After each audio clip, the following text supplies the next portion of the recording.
পৃথিবীতে বাঁচতে হলে অনেক সময় অনেক কিছু মেনে নিতে হয়। কিছু কিছু মুহূর্ত আসে যখন নিজের অসীম ভালো লাগাকেও বিসর্জন দিতে হয়। হ্যালো এভরিওয়ান, আসসালামু আলাইকুম। আমি স্বপ্না বলছি চট্টগ্রাম থেকে। আপনারা সবাই কেমন আছেন? আশা করছি আল্লাহর রহমতে আপনারা সবাই ভালো আছেন, সুস্থ আছেন। আলহামদুলিল্লাহ, আমরাও বেশ ভালো আছি।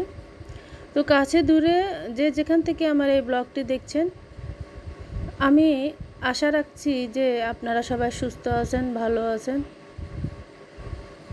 তো নতুন একটি ব্লগ শুরু করতে যাচ্ছি, আশা রাখি আপনাদের কাছে ভালো লাগবে। তো সকালবেলা আপনারা তো অনেকেই জানেন যে আমি সকালবেলা খুব ভোরে ঘুম থেকে উঠে আমি নামাজ পড়ি। নামাজ শেষে কিন্তু আমি একটু বেলকুনিতে যাই, যে বড় একটা নিঃশ্বাস নিই। তারপর গাছগুলোকে একটু দেখি যে কী অবস্থায় আছে, কোন গাছে ফুল ফুটেছে। তো দেখার পরে কিন্তু তারপরে আমি রান্নার কাজে চলে যাই।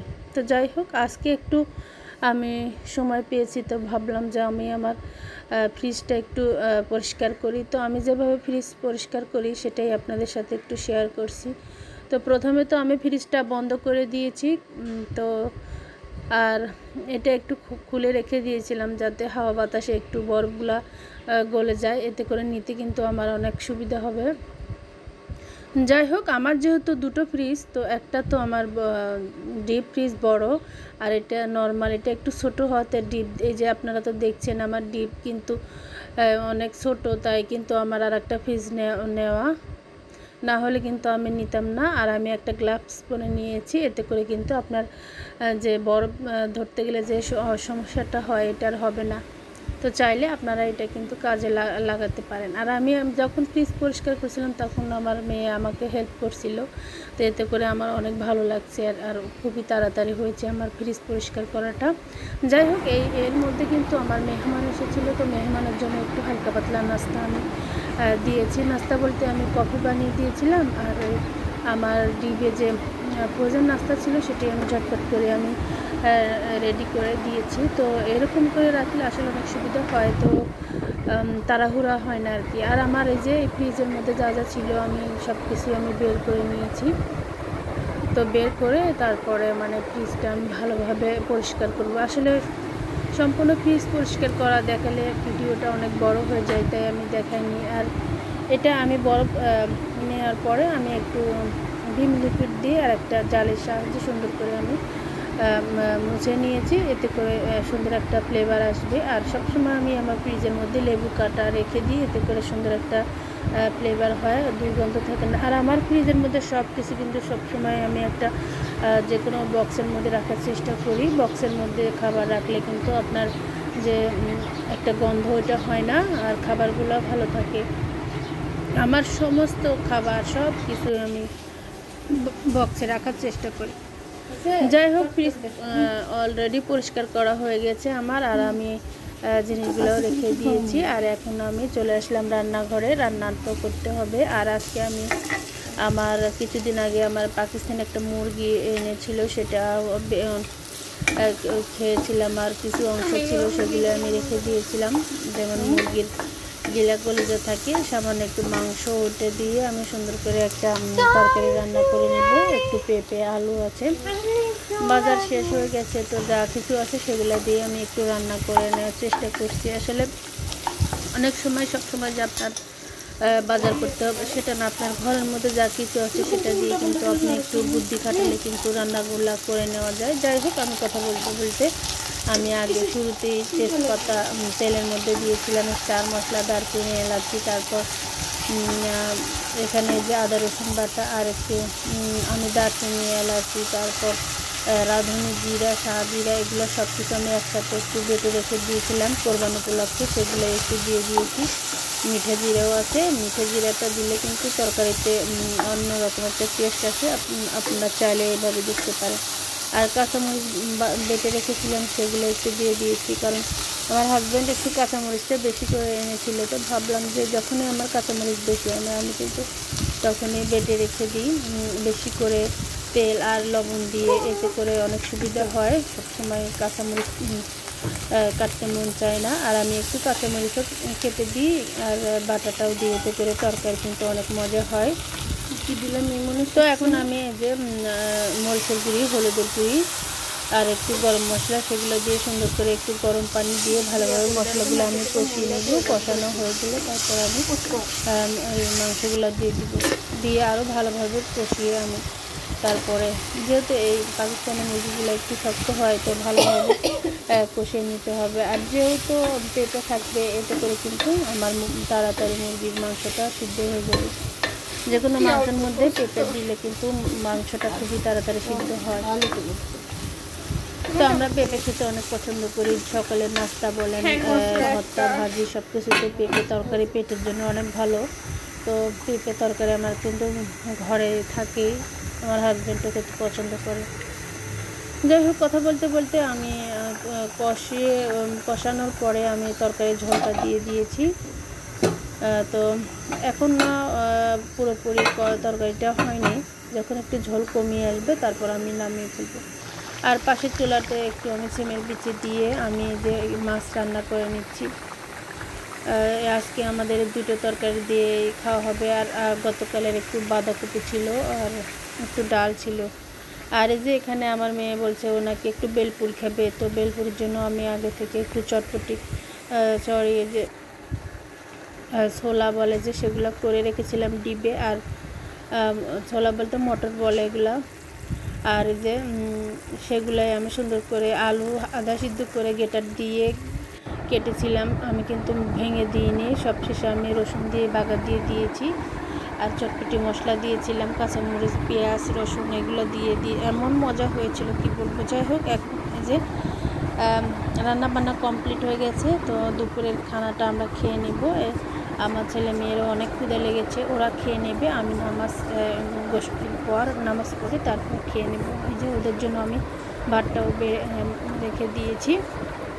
এই যে সামান্য কিছু কিছু তরকারি, এটা না দেখালেও হতো, তারপর শেয়ার করছি আর কি। ডালগুলো অনেক টেস্ট হয়েছিল, তো আর ফেলে দিতে ইচ্ছে করেনি, তো ভাবলাম যে রেখে দিই, কেউ না খেলে আমি খেয়ে ফেলবো। আর টমেটো ভর্তা বানিয়েছিলাম, ডিবে আমি টমেটো রেখেছিলাম, তো এখন প্রায় সময় ভর্তা বানিয়ে টমেটো ভর্তাটাও কিন্তু অনেক টেস্ট হয়েছিল। যাই হোক, রান্নাবান্না কমপ্লিট হয়েছে, ওরাও খেয়ে নেবে, আমি খেয়ে নেব। তো এখন যে ভিডিওটি দেখছেন সেটা হচ্ছে আমি যে আর্টিলারি রোড বলে যে সেনাবাহিনীদের ক্যাম্প, ওখানে একটু হাঁটতে গিয়েছিলাম। মাঝখানে রাস্তা দুই সাইডে এক সাইডে কিন্তু গাছ, এই যে ফুলের গাছ, হলুদ ফুল আর লাল ফুল, এগুলো দেখে মনটায় ভরে যায়। কি সুন্দর মানে বাতাস ছিল, ওয়েদারটা অনেক ভালো ছিল। আর ছুটির দিন হওয়াতে সব কি বলবো, আপু ভাইয়েরা সবাই এখানে বেড়াতে আসে, একদম সবাই মানে ছেলে বুড়ো হইতে সবাই কিন্তু বিকেলবেলা সকাল বিকেল এখানে কিন্তু সবাই বের হয়। এখানকার পরিবেশটা অনেক ভালো। আমরা বিভিন্ন জায়গায় টাকা দিয়ে কিন্তু আমরা অনেক টাকা খরচ করে আমরা বিভিন্ন পার্কে যাই। আপনারা চাইলে কিন্তু এই যে আর্টিলারি রোড, এখানে সেনাবাহিনীদের ক্যাম্প বলে, তো আপনারা যারা গ্রামে থাকেন তারা কিন্তু চাইলে এখানে এসে আপনারা এই সুন্দর জায়গাটা উপভোগ করতে পারেন। আমাদের ছেলে মেয়েদের সাথে নিয়ে, ফ্যামিলিদের সাথে নিয়ে টাইম পাস করতে পারেন, অনেক ভালো লাগবে।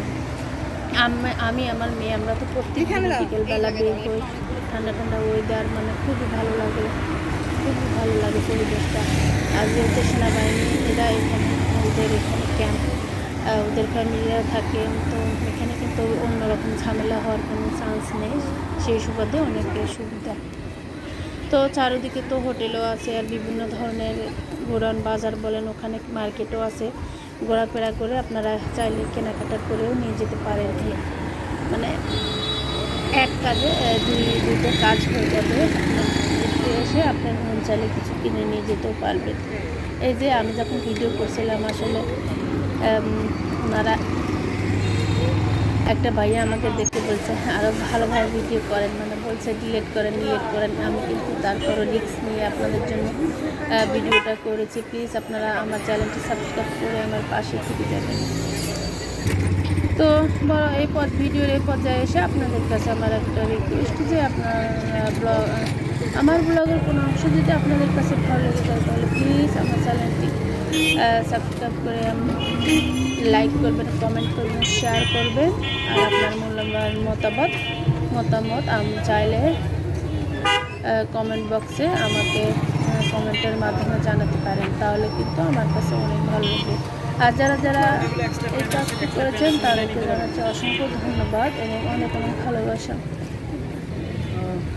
তো যাই হোক, এখন এই যে হাঁটতে হাঁটতে চলে এসেছি আমার বাসার পাশে যে ছোটোখাটো দোকান আছে। এখানে কিন্তু অনেক সুন্দর সুন্দর গেঞ্জি পাওয়া যায়, বাচ্চাদেরও গেঞ্জি টেঞ্জি পাওয়া যায়। তো আপনারা চাইলে কিন্তু এখান থেকে কেনাকাটাগুলো করে নিতে পারেন। তো ক্যামেরা একটু অন্ধকার হওয়াতে মানে ভিডিওটা স্কিপ হয়ে গেছে, তার জন্য সরি বলে দিচ্ছি। আর এই যে এখানে যে দেখেন কোকারিসের দোকান, এই যে কোকারিস বলতে ভ্যানের উপর থাকে যে যে জিনিসগুলো, সেগুলাই দেখতে কিন্তু তো ভিডিওর মধ্যে ভালোভাবে আসেনি আসলে, এটা স্কিপ হয়ে গেছে। আর যে এখন বিকেলবেলা বিকেল হয়ে গেছে, তা বেলপুরিটা আমি বানিয়ে নিচ্ছি। বেলপুরির জন্য আমি আগে থেকে সুজি আর এই আটা, ময়দা ছিল না, আটা দিয়ে সুন্দর করে সামান্য হালকা একটু চিনি, একটু বেকিং সোডা আর একটু লবণ দিয়ে তেল দিয়ে সুন্দর করে আগে থেকে আমি মেখে রেখে দিয়েছিলাম। আর এগুলাকে সুন্দর করে আমি এখন লিচিকে ছোটো ছোটো করে লিচি কেটে নিচ্ছি। আর এটা কিন্তু আপনার ঠান্ডা পানি দিয়ে শক্ত মানে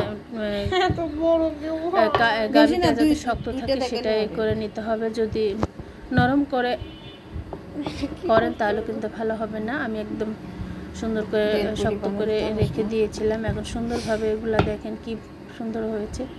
আর আমার এই হাতে বানানো বেলপুরিটা খেতে এমন মজা হয়েছিল, তো কি বলবো, আমি নিজে অনেক মজা করে খেয়েছিলাম। বাইরে আসলে আপনার 50 টাকা বলেন 100 টাকা বলেন কিনে খেয়ে মনে হয় না যে বেলপুরি খেয়েছি, আসলে ভালো লাগে না। নিজে বানিয়ে খেলে সেই জিনিস খেতে যেমন মজা, স্বাস্থ্যের জন্য ভালো, তৃপ্তি করে খাওয়া যায়। আমি এর আগেও একবার বানিয়েছিলাম, তখনও কিন্তু আমার ছেলে মেয়েরা আমরা সবাই খুবই তৃপ্তি করে খেয়েছিলাম। আবারও বানালাম। আমার মেয়েটা আসলে বেলপুরি বলেন, ফুচকা বলেন, এগুলোর প্রতিও অনেক পাগল। আমাকে সময় পেলেও আমাকে খুবই জ্বালাতন করে, আমি এটা বানাও ওটা বানাও। তো আমি আসলে যেহেতু মা, আমি ওদের আবদার তো আমাকে রাখতেই হবে, কারণ আমার হাজার কষ্ট হলেও আমি ওদের আবদার পূরণ করার চেষ্টা করি, কারণ আমি ওদেরকে অনেক ভালোবাসি। আর যেহেতু বাসায় থাকি, এখানে আমি ছাড়া তো আর কেউ নাই। আর আমি না খাওয়ালে আল্লাহ তাআলা তো আমাদেরকে রিজিকের ব্যবস্থা করে দেন। বুঝলে তো আমি যদি কষ্ট করে না তৈরি করি তাহলে কে করে খাওয়াবে বলুন। এই যে কথা বলতে বলতে আমি সবগুলা বানিয়ে দেখেন, আমি এখন তেলের মধ্যে এগুলা ফ্রাই করে নিচ্ছি। আর তেলটা আগে থেকে হাই হিটে গরম করে তারপরে চুলাটা একটু মিডিয়াম করে দিবেন। বেশি যদি মানে বাড়িয়ে দেওয়া যায় তাহলে কিন্তু পুড়ে যাবে, তো একটু এগুলোর দিকে খেয়াল রাখবেন। আমি কিন্তু ধৈর্য সহকারে এগুলা আস্তে আস্তে মসমসে করে ভেজে নিচ্ছি। শুরুতে মনে হবে যে নরম, কিন্তু না, ধৈর্য সহকারে ভাজতে হবে। আর এই যে এইটা কিন্তু বেলপুরি যে ভিতরে ভর্তাটা, ওটা আমি করে নিয়েছি আগে থেকে। আর এখন আমি কাঁচা পেঁয়াজ আর মরিচ আর একটু বিট লবণ আর একটু সরিষার তেল দিয়ে শসা দিব, সেগুলো দিয়ে সুন্দর করে আমি এটাকে মিক্স করে নিব। তারপরে আলহামদুলিল্লাহ আমরা সবাই খাওয়ার টেবিলে যাব। আর এটা যে মিক্স করেছিলাম এটার মধ্যে আমি একটু হালকা টমেটো দিয়েছিলাম, চটপটি মশলা ছিল একটু চিলি ফ্লেক্স, আদা রসুন বাটা, মরিচের গুঁড়ি, হলুদের গুঁড়ি সামান্য দিয়েছিলাম, রাঁধুনি, এগুলা দিয়ে সুন্দর করে আমি এই ভর্তাটা রেডি করেছি। আপনারা চাইলে এভাবে বাসায় ট্রাই করে দেখবেন আর আমার সাথে শেয়ার করবেন যে কেমন হয়েছে। তো আমরা তো বিকেলের নাস্তাটা এনজয় করতে থাকি। আলহামদুলিল্লাহ আমার বেলপুরিটা অনেক মজা হয়েছিল। আপনারা বাসায় এভাবে বানিয়ে খাবেন এবং আমার সাথে শেয়ার করবেন যে কেমন হয়েছে। আপনারা সবাই ভালো থাকবেন, সুস্থ থাকবেন, নিজেদের শরীরের প্রতি যত্ন নেবেন। আর সবার প্রতি রইল অনেক অনেক ভালোবাসা, শুভকামনা করে আমি আমার ব্লগটি এখানে শেষ করছি। তো দেখা হবে আগামী কোনো ভিডিওতে। তো আমার জন্য দোয়া করবেন, আপনাদের সবার প্রতি রইল আমার অনেক দোয়া। তো যাই হোক, এই যে আমি চটপটির বেলপুরির যে ইয়েটা বানিয়েছিলাম সেটা শেয়ার করিনি, টকটা, সেটা তো সবাই জানেন। তো প্রথমে তো আমি খেয়েছিলাম, তারপরে খাওয়ার পর ওদেরকে দিব আর কি। তো আমার মেয়েটা আসলে মাশাআল্লাহ মানে খেয়ে অনেক ভালো লেগেছে। তো ভালো থাকবেন সবাই। এই যে এখন আমি খেয়ে ওদেরকে জানাবো যে কেমন হয়েছে। আমি খেয়ে আমার কাছে তো অনেক ভালো লেগেছে, তো আশা করছি ওদের কাছেও ভালো লাগবে। অনেক মজা হয়েছিল, কি বলবো, অনেক মজা।